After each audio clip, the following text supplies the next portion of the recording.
প্রায় 2 বছর আগে এখানে মিজানুর রহমান আজাদ সাহেব ছিল। সে আমার খুব ফেভারিট একজন বক্তা। আমি ভাবছিলাম তার হাত ধরে সেটা করবো, কিন্তু আসলে ওরকম সুযোগ সুবিধা হয়নি। তবে আজকে যিনি উপস্থিত হয়েছেন, তবে আমার কাছে মনে হচ্ছে আজকে মানে আমি জান্নাত নিজের চোখে দেখতেছি, দ্বিতীয় জান্নাত পৃথিবীর মধ্যে। আমি তার হাত ধরে ইসলাম গ্রহণ করতে চাই, এবং আমার এই ইসলাম ধর্ম গ্রহণ করার পেছনে কারো কোনো হাত নেই, এবং আমি নিজের ইচ্ছায় স্বজ্ঞানে, এবং কেউ আমাকে বলেনি যে তোকে 5,000 টাকা দেবো, তুই এটা কর। আসলে আমি ভোটার হয়েছি, আমি একজন বাংলাদেশের স্বাধীনতা পেতে চাই, এবং আমি স্বাধীন নাগরিক। আমার ব্যাপারটা আমি নিজেই বুঝতে পারছি, এবং আমি ব্যক্তিগতভাবে মানে আমি নিজের থেকে আসলে ইসলাম ধর্ম গ্রহণ করতে চাচ্ছি। আসলে ইসলামের প্রতি অনেক আগে থেকে আমি একটু দুর্বল ছিলাম, এখন আজকে এটা সফল করতে পারছি, এটা নিজের কাছে অনেক বড় কিছু মনে হচ্ছে।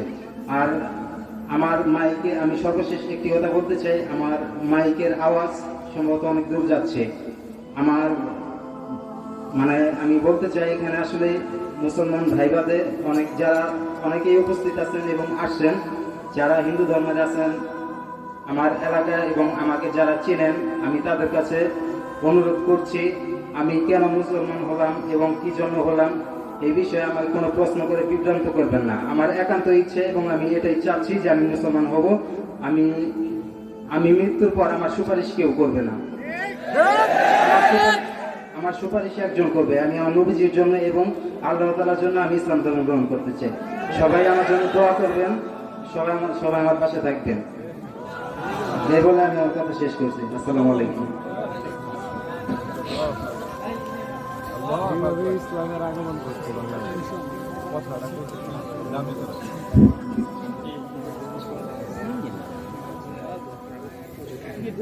ওনার নাম আমি চিন্তা করে ফেলছি। আপনারা তো শুনলেন মাশাআল্লাহ, আমার আর কিছু বলার নাই নতুন করে। তবে কিছু কথা আমরা বলি সবসময় যে আপনাকে কি ইসলাম কবুল করতে কেউ বাধ্য করেছে কিনা, বা না, আমাকে কেউ বাধ্য করিনি, আমি নিজের ইচ্ছায় নিজের স্বজ্ঞানে এবং নিজের ইচ্ছাকৃতভাবে আমি এটা করতে চাচ্ছি, এবং অনেক আগের থেকে আমার ইচ্ছা ছিল এটা করার জন্য। মাশাআল্লাহ, কেউ আপনাকে কোনো অর্থের প্রলোভন দিয়েছে? না, আমাকে কেউ কখনো বা কোনো চাপ দিয়েছে? না, হুমকি দামকি? না, স্বেচ্ছায় স্বজ্ঞানে? জি, আমি স্বেচ্ছায় স্বজ্ঞানে। আপনারা সবাই শুনলেন, আর এফিডেভিট যেটা করার আপনারা করে নেবেন ইনশাআল্লাহ। আমি জাস্ট তাকে শাহাদা পড়াচ্ছি, আমি একটা করে ওয়ার্ড বলবো, আরবি ওয়ার্ড, এটা আপনি আমার পরে রিপিট করবেন, ঠিক আছে? বিসমিল্লাহির রহমানির রহিম। আমার সাথে বলেন, আশহাদু আল্লা ইলাহা ইল্লাল্লাহু ওয়া আশহাদু আন্না মুহাম্মাদান আবদুহু ওয়া রাসূলুহু। আলহামদুলিল্লাহ, আপনি মুসলিম হয়েছেন।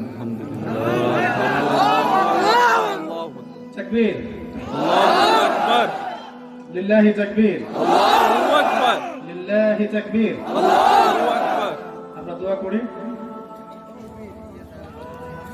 আমরা দোয়া করি আল্লাহ রাব্বুল আলামিন যেন তাকে হামজা রাদিয়াল্লাহু আনহুর মতো ইসলামের পাশে থাকার তৌফিক দান করেন। আমিন।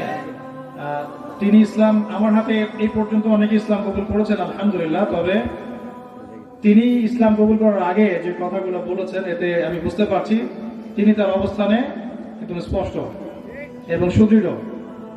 তো আমরা তার নাম রাখছি হামজা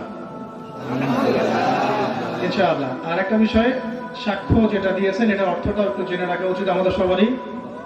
সাক্ষ্যটা আপনি আমার সাথে বাংলায় আরেকবার রিপিট করবেন, যে আমি সাক্ষ্য দিচ্ছি যে আল্লাহ ছাড়া ইবাদতের যোগ্য কোন ইলাহ নাই, এবং মুহাম্মদ সাল্লাল্লাহু আলাইহি ওয়াসাল্লাম আল্লাহর বান্দা এবং তার রাসূল। আলহামদুলিল্লাহ, তাকবীর, আল্লাহু আকবার।